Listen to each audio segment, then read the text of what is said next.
We start tonight with a follow-up on our report last night.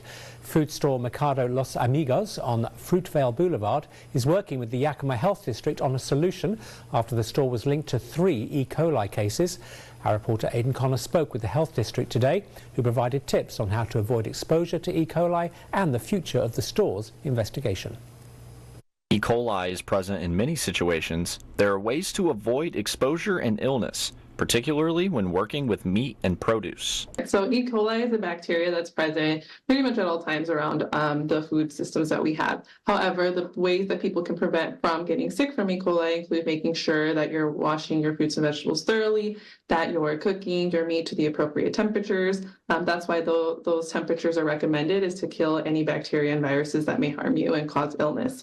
In addition to that, making sure that you prepare your vegetables, fruits, and meat separately. That way you don't cross-contaminate any of the illness that may be present in any of those items.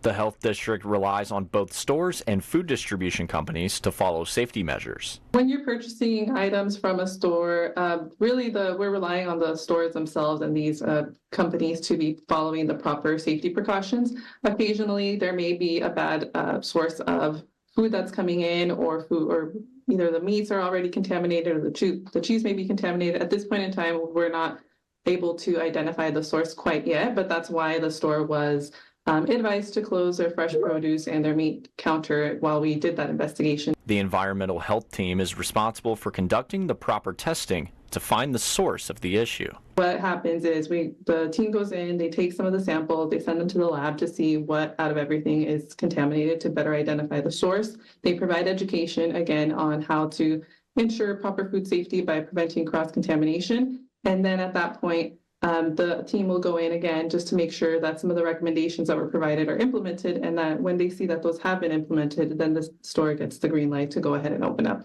As the investigation into Mercado Los Amigos continues, their future and date of reopening is still up in the air. Reporting for Action News, I'm Aidan Connor. Well, thank you, Aidan. And the Health District advises anyone who purchase meat or produce products from the store to contact your healthcare provider. They also advise those who have eaten meat from any of the store before September 10th not to worry, as symptoms and dangers of E. coli would have already passed.